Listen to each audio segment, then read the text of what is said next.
예수님의 비유 두 번째 시간입니다. 씨 뿌리는 비유라는 제목으로 하나님 말씀 보겠습니다. 씨 뿌리는 비유. 오늘 이 비유의 말씀은 교회 좀 다녀봤네 라는 사람이면 한두 번 이상 다 들어본 아주 익숙한 예수님의 비유죠. 네 가지 농부가 씨를 뿌리러 나가서 씨를 뿌리는데 덜어는 길가에 떨어지고 덜어는 바위에 떨어지고 덜어는 가시덤불에 떨어져서 열매를 맺지 못합니다. 덜어는 좋은 밭에 떨어져서 열매를 많이 맺는다라는 아주 간단한 비유죠. 우리는 이 비유를 들으면서 그래서 우리도 좋은 옥토와 같은 밭이 돼야 한다라고 결단들을 합니다. 나의 돌짝밭 같은 마음을, 우리의 가시덤불 같은 그 마음을, 이 마음밭을 좋은 밭으로 그래서 열매 맺도록 변화시켜 달라고 기도합니다.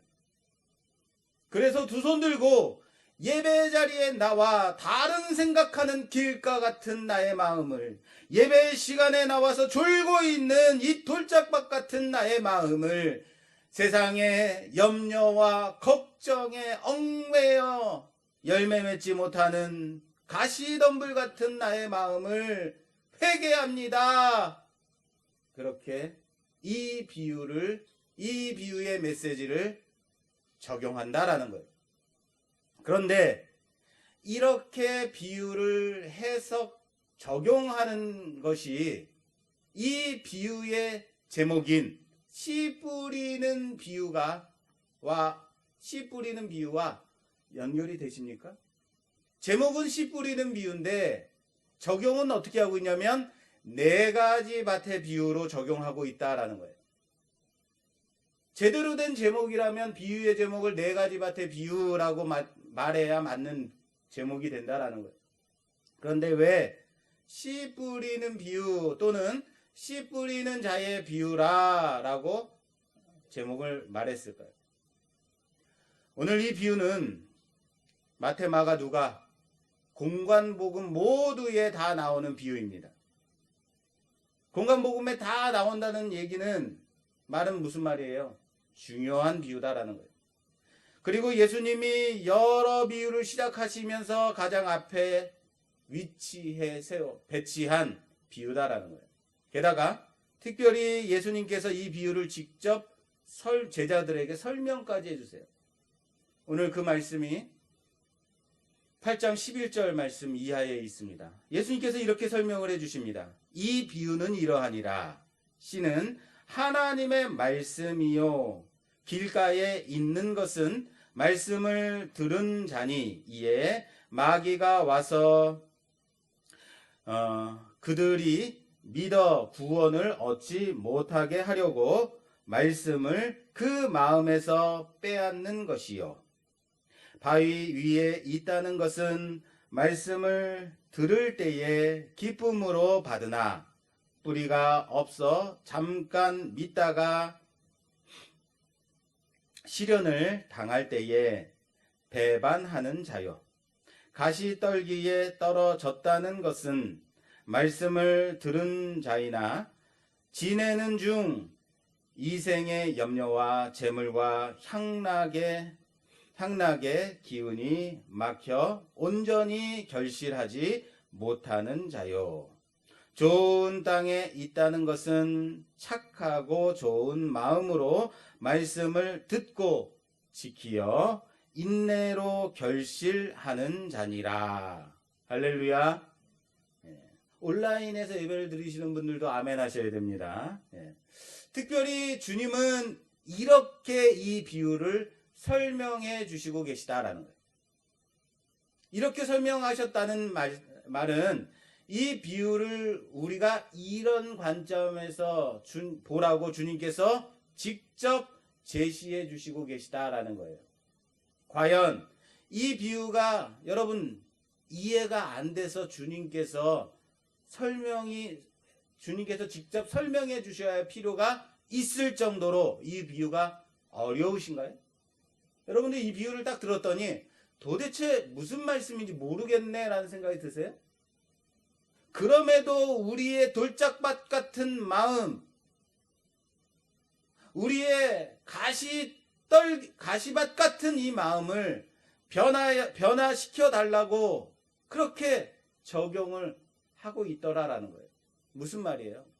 예수님께서는 지금 어떤 시선과 어떤 관점으로 이 비유를 보라고 해석까지 해주셨는데 우리는 적용을 돌짝밭 같은 나의 마음, 가시떨기 같은 이 마음을 변화시켜 달라는 말을 하고 있어요. 오늘 이 비유의 제목이 씨 뿌리는 비유입니다. 왜 씨 뿌리는 비유인지 아시겠어요?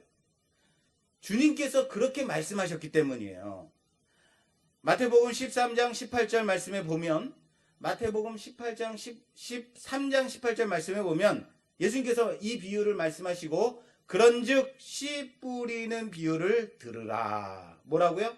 씨 뿌리는 비유를 들으라라고 이 말씀의 제목을 직접 지어주고 계시대요. 그래서 씨 뿌리는 비유예요. 이 비유는 4가지 밭이 나오고 있어요. 길가, 바위, 가시떨기, 좋은 밭. 그러나 실상 이 밭의 종류에는 4가지 밭이 아니라 2가지 밭이 있을 뿐이에요. 어떤 밭이요? 열매 맺는 밭과 열매 맺지 못하는 밭이 있을 뿐입니다. 우리 마음밭이 길가인가 돌짝밭인가 가시떨기인가 좋은 밭인가로 적용하는 것은 밭의 관점에서 밭의 비유의 시각으로 보는 적용이다라는 거예요. 주님이 씨 뿌리는 이 비유로 보라라고 말씀하셨는데도 불구하고 굳이 인간 중심 인본주의적 관점에서 해석을 이 본문 해석을 하고 있다. 그렇게 보더라라는 거예요. 몇 년 전에 저희 집에서 그 남양주에 있는 밭에다가 주말 농장을 지어본 적이 있어요.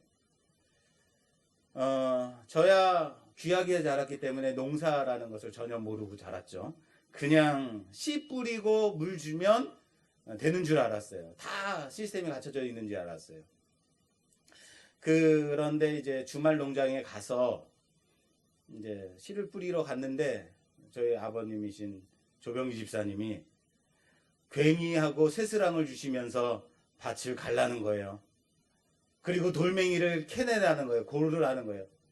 시각장애인 나한테 돌멩이를 캐내고 그리고 딱딱한 흙덩어리 딱딱하게 뭉쳐져 있는 흙덩어리를 쳐서 부수라는 거예요. 한참을 고르고 캐내고 부수고 하다가 허리가 아파가지고 아픈 허리를 붙잡고 일어서다가 바로 오늘 이 본문의 말씀이 생각이 났습니다. 아, 그렇구나.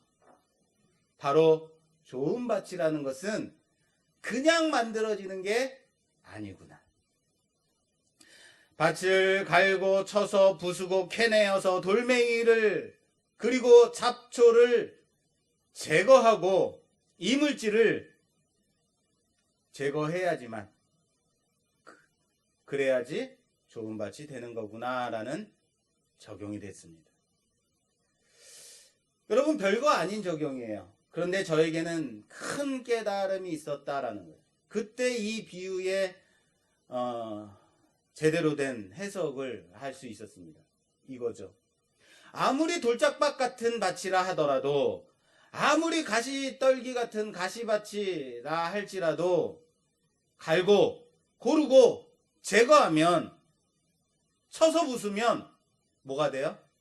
좋은 밭이 되는 거예요. 그런데 여러분 밭이 내가 좋은 밭이 돼야겠다. 난 좋은 밭이 돼야지 결단하면 좋은 밭이 되던가요? 좋은 밭이 될 수 있나요?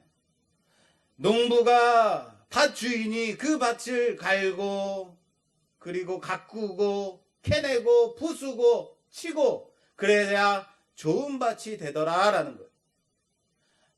이 밭에게는 누군가가 자신을 그렇게 만들어 주어야만 좋은 밭이 된다라는 거예요.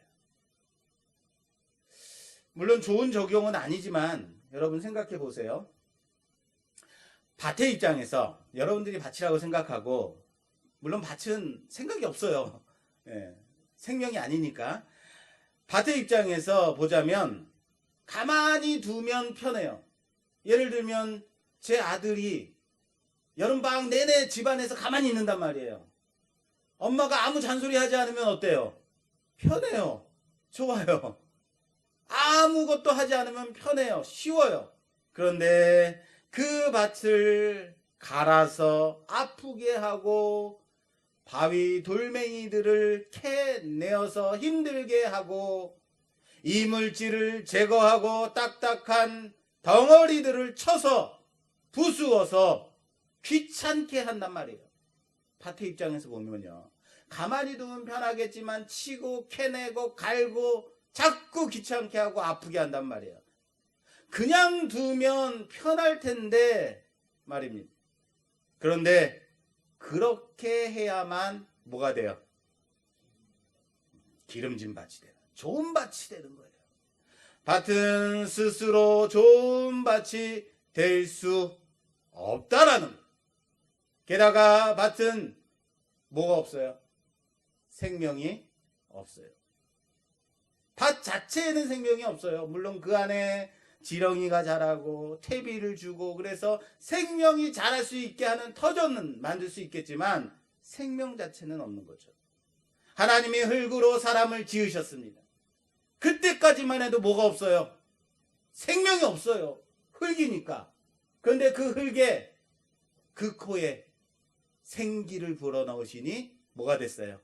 생명이 된지라. 할렐루야. 흙은 생명이 없습니다만 그 안에 하나님의 생명이 임하니 생명이 된 거예요. 생명은 어디에 있습니까? 뿌려진 씨앗 안에 있는 거예요. 씨앗 안에 생명이 있습니다. 이 씨앗이 썩어 죽으면 자라서 많은 열매를 맺게 된다는 사실을 우리는 다 알고 있습니다. 지금 주님은 그걸 설명해 주고 계신 거예요. 이 비유를 통해서 바로 그 부분을, 씨를 뿌리러 나간 사람이 있습니다. 그리고 씨를 뿌린 자의 수고가 있어야만, 그리고 그 씨앗이 좋은 땅에 떨어져서 자라야만 밭은 열매를 맺을 수 있게 된다라는 겁니다. 여러분, 밭을 좋은 밭으로 만드는 사람, 농부가 있어야만 합니다. 그리고 생명 있는 씨앗이 뿌려지는, 생명 있는 씨앗을 뿌리는 사람이 또 있어야 돼요. 그리고 밭은 하는 게 있다 없다? 없습니다.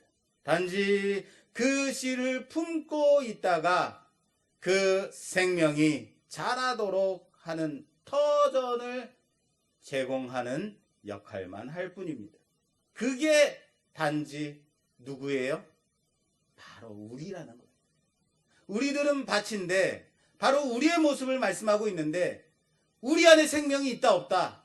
없다. 우리는 좋은 밭이다 나쁜 밭이다, 그런 것 자체가 없다는 거예요. 누군가가 우리 마음을 갈고 캐내고 부수고 치고 그래서 좋은 밭을 만들고 그 안에 생명을 불어넣어 주셔야만 열매를 맺을 수 있다는 사실을 믿으시길 바랍니다.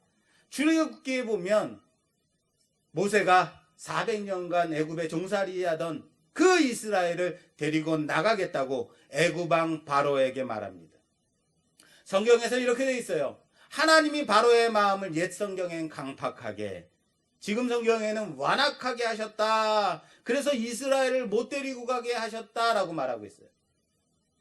바로의 마음을 하나님이 완악하게 하셨다라는 거예요. 그래서 이스라엘을 못 데리고 나가게 하니까 하나님이 재앙을 내려요. 그래서 10가지 재앙을 애굽 땅에 내립니다. 애굽 왕 바로의 마음이 완악했기 때문에 애굽은 10가지 재앙을 고스란히 받게 됩니다. 여러분, 이상하지 않습니까? 안 이상해요? 하나님이 바로의 마음을 완악하게 하셨다. 그렇게 하면서 하나님이 바로의 마음을 완악하게 했다라고 말하면서 말을 안 듣는다고, 이스라엘을 안 꺼내준다고, 보내지 않는다고 그 나라에 재앙을 내리셨다라는 거예요. 하나님이 바로의 마음을 완악하게 하셨고 그 완악한 마음 때문에 이스라엘을 내보내지 않았기 때문에 뭘 해요? 재앙을 내리세요. 이상하지 않습니까?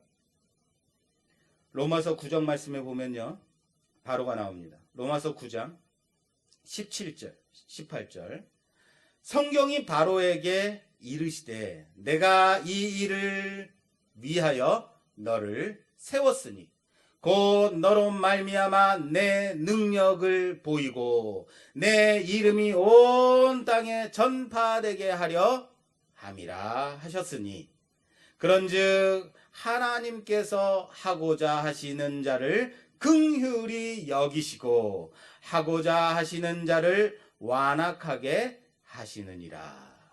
할렐루야. 하나님은 바로의 마음을 어떻게 하셨다고요? 완악하게 하심으로 하나님이 어떠한 하나님인가, 하나님의 영광을 드러내기 위해서 바로를 사용하셨다라고 말씀하고 있어요. 그런데 그렇다면 하나님은 사람의 마음을 마음대로 조종하실 수 있는 하나님이다? 라고 생각이 되는 거예요. 사람의 마음을 완악하게도 하고 부드럽게도 하고. 그런데 그게 아니라는 거예요.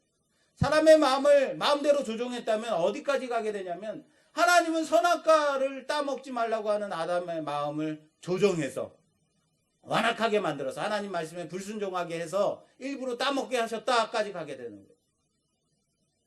성경 우리가 이해하는 언어로 이렇게까지밖에 표현이 안 되는 것뿐이에요. 이겁니다. 하나님이 붙잡지 않으시면 사람의 마음은 항상 죄 가운데로 가더라라는 거예요. 우리 자녀들이 부모의 잔소리를 듣지 않으면 항상 어디로 가요? 잔소리 들을 짓으로 가더라라는 거예요. 하나님이 은혜를 주시지 않으시면 사람의 마음은 완악하고 완고해지더라라는 사실을 믿으시길 바랍니다. 그러므로 하나님이 바로의 마음을 완악하게 만들었다는 것은 하나님이 완악하게 하셨다라는 말이 아니라 하나님이 바로의 마음에 은혜를 베풀어 주시지 않았다. 그냥 내버려 두셔서 그 완악함 속에 두셨다라는 말씀이다라는 거예요. 이해되십니까? 이 부분을 현대어 성경에서는 이렇게 해석하고 있어요.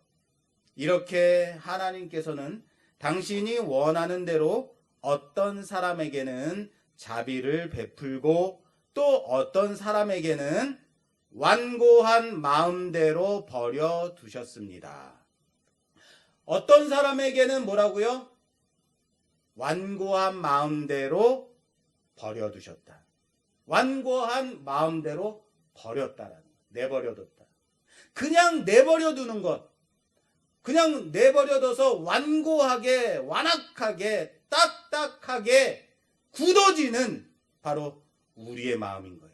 바로만 완고했을까요? 우리도 그냥 하나님이 내버려 두시면, 하나님이 은혜 베풀어 주시지 않으면, 그 자비를 베풀어 주시지 않으면 완고해진다는 거예요. 완악해진다는 겁니다. 그 안에 바위가 굴러와서 박히게 됩니다. 잡초와 가시덤불이 자라게 됩니다. 그리고 그 흙덩어리를 딱딱하게 굳어지게 됩니다. 그래서 생명의 씨가 떨어져도 자라지 못하게 되더라라는 사실. 그럼에도 불구하고 우리는 옥토가 되자, 좋은 밭이 되자, 그렇게 보겠다라는 거예요. 우리는 밭입니다. 그리고 우리의 밭이 좋은 밭이 되는 데는 우리가 할 수 있는 일이 하나도 없다라는 사실을 믿으시길 바랍니다. 단지 씨 뿌리는 자가 씨를 뿌리고 이 씨가 뿌려져서 그 뿌려진 씨는 그 안에서 썩어서 죽어져서 자라서 열매를 맺게 된다라는 사실이에요. 사랑하는 여러분, 우리의 마음은 밭입니다. 단지 뿌리는 자가 씨를 뿌리는 겁니다. 이 씨 뿌리는 자가 누구예요? 이 씨를 뿌리는 자는 누굴까요? 우리의 마음이 밭이고 뿌리는 자는 하나님이죠. 씨 뿌리는 자가 있고 그 뿌려지는 씨는 뭐라고 예수님께서 설명해 주세요? 하나님의 말씀이래요. 그렇게 해석해야죠. 하나님의 말씀 또는 말씀 대신 예수 그리스도죠.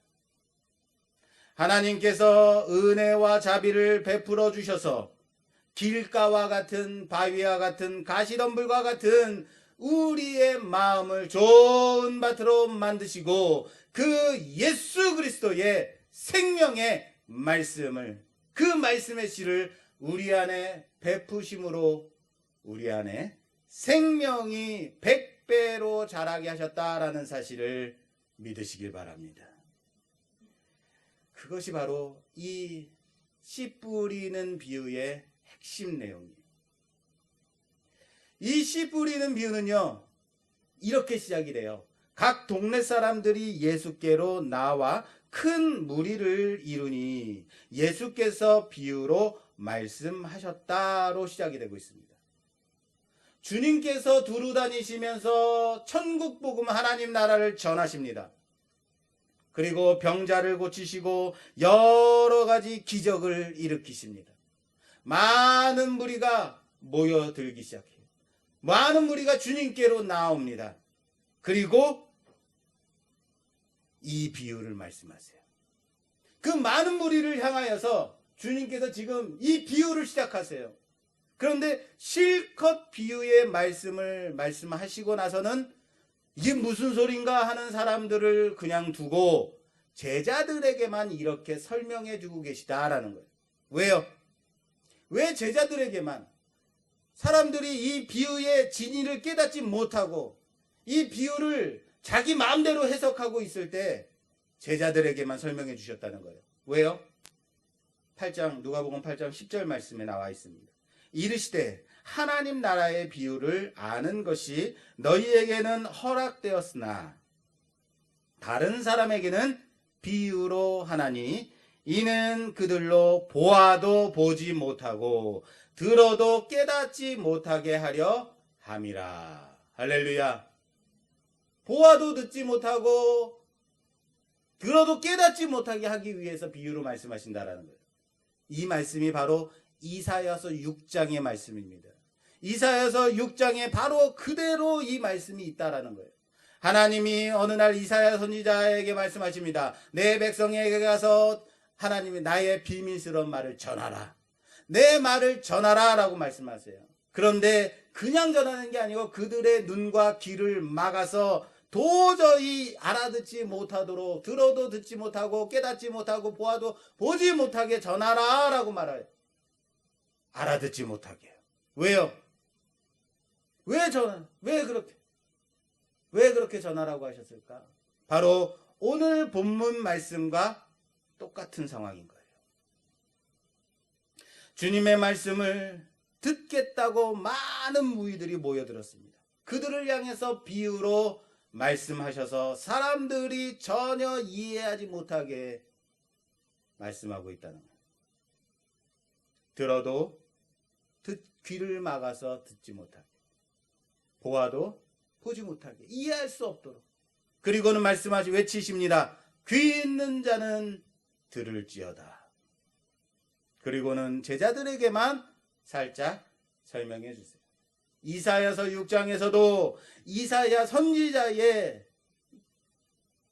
입을 통해서 비밀스러운 이 말씀을 백성들에게 전하라고, 듣지 못하고 깨닫지 못하고 이해하지 못하게 전하라고 하시는데, 이 비밀을 깨닫게 하는, 이 비밀이 열리는 때가 있다는 거예요. 그때가 언제냐면 이사야서 6장 13절 말씀. 이사야서 6장 13절 말씀에 그 중에 10분의 1이 아직 남아 있을지라도 이것도 황폐하게 될 것이나, 모든 무리들이, 이스라엘 백성들이 그렇게 성장하고 부흥하고 그렇게 찬란했던 이스라엘이 완전히 망하고 황폐해지는 그때 남아있다 하더라도 밤나무와 상수리나무가 배임을 당하여도 그 구루터기는 남아 있는 것 같이 거룩한 씨가 이 땅에 구루터기니라. 뭐라고요? 언제까지요? 거룩한 씨요. 이 거룩한 씨. 모든 것이 황폐되고 누구도 그 하나님의 비밀을 깨닫지 못하는, 그래서 완전히 황폐되는 그때, 바닥까지 완전히 떨어지는 그때 거룩한 씨앗이 있다는 거예요. 구루터기는 남아있다는 거예요. 거룩한 씨가 이 땅에 뿌려지는 그때까지라는 거예요. 그렇습니다. 오늘 주님은 바로 이 거룩한 씨에 대해서 말씀하고 있어요. 생명 있는 씨에 대해서 말씀하고 있어요. 바로 예수님께서 이 거룩한 씨라는 사실을 믿으시기 바랍니다. 이 거룩한 씨가 이 땅에 뿌려졌는데 더러는 길가에, 더러는 밭에, 더러는 가시덤불에 뿌려져서 아무 열매를 맺지 못하고 있다라는 거예요. 좋은 땅에 떨어진 씨만이 열매를 맺게 된다라는 말씀을 하고 있어요. 그 좋은 땅이 바로 예수님의 12제자다라는, 바로 너희들이다. 너희들이 이 말씀을 이해하고 이 말씀을 알아듣는 자다라고 설명해 주고 계신 거예요. 그리고 이 12제자가 누굽니까? 바로 신약교회를 시작하는 시초가 되는, 그리고 그 열매가 지금 우리의 교회라는 사실을 믿으시길 바랍니다. 수많은 무리들이 몰려왔어요. 이들에게 그냥 예수님의 복음을 전하고 천국 복음을 전하고 이들 안에 그냥 생명이 자랐으면 좋겠어요. 수많은 교회들이 있습니다. 수많은 무리들이 몇만 명, 몇십만 명 모여가지고 그렇게 예배를 드려요. 그런데 그 안에 예수님의 말씀을, 하나님의 비밀스러운 천국 복음을 이해하는 자가 없더라라는 거예요. 창세기부터 하나님의 언약의 씨, 그 생명의 씨가 이 땅에 떨어질 때 길가에, 바위에, 그리고 가시덤불 같은 곳에 떨어졌습니다. 아무 열매도 맺지 못하고 농부가 힘써서 갈고 캐내고 쳐서 부수어서 준비한 좋은 밭에 떨어질 때 비로소 열매를 맺게 된다는 말씀입니다. 그런데 이 비유를 지금 누구에게 말씀하고 있다고요? 수많은 무리를 향해서 말씀하고 있다는 거예요. 수많은 무리들. 그 현장에서 예수님의 말씀을 듣고 있는 그들을 향해서 말씀하고 있어요. 알아듣지 못하게, 비유로. 우리처럼 말입니다. 우리 마음밭을 옥토로 바꾸겠다고 이상한 적용하는 자들을 향해서 주시는 말씀이에요. 수많은 사람들이 몰려와서 나는 주님을 믿네, 나는 주님의 말씀을 믿네라고 하지만 자기 스스로 자기 생각에 빠져, 자기 신념에 빠져 그렇게 이상한 적용을 하고 있는 자들을 향해서 주시는 말씀이에요. 아무리 듣는다 하더라도 그 말씀을 듣는 자들이 다 하나님의 백성이 아니라는 거예요. 사랑하는 여러분, 교회마다 모여서 예배를 드리겠다고 아우성드립니다. 예배에 생명 걸어야 된다고 다들 손들고 나서고 있습니다.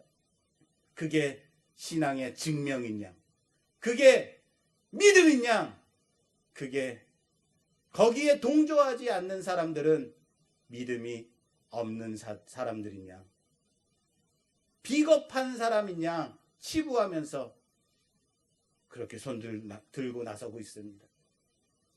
순교를 두려워하는 자들이라고 그렇게 판단하면서 우리는 순교하겠다라고 예배는 포기하면 안 된다라고 말들을 합니다. 우리는 죽음을 불사하고 예배를 지키겠다고 단호하게 말들을 합니다. 그런데 그러면서 교회를 근거로 한 코로나19의 확산세가 어마어마하게 퍼져가고 있는 형국입니다. 예배로 모인 자들, 예배드리겠다고 모인 자들은 자신의 믿음을 증명하려고 코로나에 걸릴 각오를 하면서 모이니까 여러분 그렇다 치자고요. 그런데 신앙과 상관없는, 믿음과 전혀 상관없는 우리들의 이웃은 점차 N차 감염으로 인하여서 괜히 코로나에 걸리고 있는 거 아닌가요? 그 확산세가 꺾일 줄 모르고 그렇게 들불처럼 퍼져가고 있는 것 아닌가요? 경제활동이 멈춰버렸습니다. 크게 제약을 받고 있습니다. 어떠한 모임도 가질 수 없게 되었습니다. 상상 그 이상의 어려움에 봉착하고 있다라는 거예요. 여러분, 돈 있는 사람들, 여유 있는 사람들은 그래도 버틸 수 있습니다. 우리 같은 서민들과 하루 벌어서 하루 먹고 사는 사람들 정말로 죽을 맛입니다. 대면 예배를 목숨 걸고 지키려다가 우리 이웃들이 그렇게 피해를 당하고 죽어가고 있다는 거예요. 지난주 설교에도 제가 말씀드렸습니다. 우리의 신앙을 이 예배 자리에 와서 이 예배를 드림으로 증명하는 일은 매우 쉬운 일입니다. 정부의 방역 지침에 반대하고 그냥 이 자리에 앉아서 예배 드리고 벌금 나오면 벌금, 때리면 벌금 내면 된다. 나는 이게 내 신앙을 증명하는 길이다. 그렇게 증명하는 것은 매우 쉽습니다. 정말 어려운 것이 뭔지 아십니까? 온라인상에서도 내 처소 가운데 내가 있는 자리에서 온전하게 유튜브를 통해서 각 매체를 통해서 온전한 예배를 드림으로 증명하는 것, 너무나도 어려운 일이에요. 다들 쉬운 일만 택하려고 합니다. 그게 전부이냐? 그것만 택하려고 합니다. 그게 숭고한 신앙이냐? 그게 믿음의 전부이냐 말이에요. 사랑하는 여러분, 요한복음 4장에 보면 예수님이 사마리아를 지나면서 한 우물가에서 여인을 만나서 말씀을 나누는 장면이 나옵니다. 그 여인이 주님께 묻습니다. 요한복음 4장 19절 이하에. 요한복음 4장 19절입니다. 여자가 이르되 주여 내가 보니 선지자로서이다. 우리 조상들은 이 산에서 예배하였는데 당신들의 말은 예배할 곳이 예루살렘에 있다 하더이다. 예수께서 이르시되 여자여 내 말을 믿으라. 이 산에서도 말고 예루살렘에서도 말고 너희가 아버지께 예배할 때가 이르리라. 너희는 알지 못하는 것을 예배하고 우리는 아는 것을 예배하노라. 이는 구원이 유대인에게서 남이라. 아버지께 참되게 예배하는 자들은 영과 진리로 예배할 때가 오나니 곧 이때라. 아버지께서는 자기에게 이렇게 예배하는 자들을 찾으시느니라. 할렐루야. 여인이 묻습니다. 우리는 사마리아에 있는 이 그림신산에서 예배를 드려야 된다고 그렇게 예배를 드립니다. 당신네들은 예루살렘 성에서 예배를 드려야 된다고 말하더이다. 주님께서 말씀하세요. 내 말을 믿어라. 이게 진짜다. 이 산에서도 말고 예루살렘에서도 말고 아버지께 참되게 예배하는 자들은 영과 진리로 예배를 드려야 한다. 그렇게 참되게 예배 드리는 자를 아버지께서 찾으신다. 지금 우리가 예배를 드리는 이 건물 안에 하나님이 함께 하시지 않는다면요, 이곳에 지금 하나님이 계시지 않는다면요, 그게 예배입니까? 그게 무슨 예배예요? 하나님은 무조건 교회 안에만 계시는 하나님인가요? 하나님은 교회 안에만 계셔야 되는 건가요? 주님이 말씀하십니다. 이 산에서도 말고 예루살렘에서도 말라. 내 말을 믿으라. 예배는 장소에 있는 것이 아닙니다. 참되게 예배를 드리는 자에게 있는 겁니다. 이런 자들에게 하나님 아버지가 그들을 찾아 임하신다라는 것. 많은 무리가 예수님께 나왔습니다. 예수님의 그 기적을 보겠다고, 그 복음의 말씀을 듣겠다고 나왔습니다. 그러나 씨는 뿌려졌지만 그들의 마음밭이 하나님께서 미리 준비해 주셔서 좋은 밭이 되지 않는다면 아무런 열매가 맺혀지지 않는다라는 거예요. 아무리 많은 성도를 자랑하고 교인 수를 자랑한다 하더라도 그 안에 참되게 예배 드리는 예배자가 없다면 그건 온전한 예배가 아닙니다. 예배는 장소에 있지 않습니다. 참된 예배를 드리는 예배자 가운데 있다는 사실을 믿으시기 바랍니다. 밭이 옥토가 되어서 열매를 맺는 것이 아닙니다. 한 알의 씨가 좋은 땅에 뿌려짐으로 그 씨가 썩어서 자라 열매를 맺게 된다는 사실을 믿으시기 바랍니다.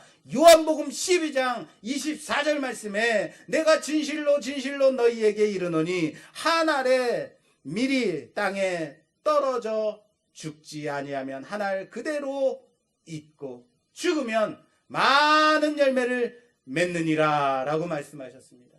그래서 주님께서 십자가에서 죽으신 거예요. 뭐가 돼서요? 한 알의 밀이 돼서요. 밭에 떨어져, 우리의 마음밭에 떨어져 죽음으로 자라 열매를, 생명을 일으키셨다라는 사실을 믿으시기 바랍니다. 우리는 스스로 밭을 갈아서 좋은 밭이 되는 자들이 아닙니다. 하나님의 긍휼하심으로 말미암아, 그 은혜로, 그 자비로 말미암아 좋은 밭이 되고 하나님의 그 은혜의 말씀, 그 은혜의 씨가 떨어져 열매 맺는 자들이 되는 겁니다. 누가 하셨다고요? 하나님이 하셨다고요. 누가 하셨다고요? 예수 그리스도의 생명이 우리 안에 떨어졌다고요. 우리에게는 아무런 공도도, 우리에게는 아무런 노력도, 우리의 어떠한 의지도 이 구원의 은혜의 1%도 포함되어 있지 않은 겁니다. 그럼에도 불구하고 우리를 부르신 그 하나님은 오늘도 길가에 뿌려진 씨 같은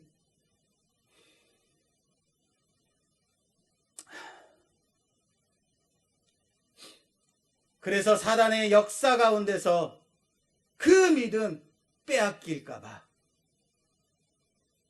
시련과 환난으로 그 믿음 빼앗길까봐 이생의 염려와 재물과 향락에 막힐까봐 바로 우리의 마음밭을 좋은 밭으로 갈고 캐내고 부수어서 예수 그리스도의 이 말씀으로 열매를 맺게 생명이 일어나도록 구원의 열심을 다하고 계신다는 사실을 믿으시길 바랍니다. 교회 안에 있다고, 많은 무리 가운데 있다고 내가 믿는 자임네, 내가 생명이 있는 자임네 말할 수 없습니다. 여기서 예배를 드릴까, 저기서 예배를 드릴까 우왕좌왕하지 마십시오. 하나님의 나라 천국 복음을 듣고 온전한 참다운 예배를 드림으로 하나님이 찾아오시는 바로 그 한 사람의 예배자로 세워지는 우리 모두가 되기를 주님의 이름으로 축원합니다.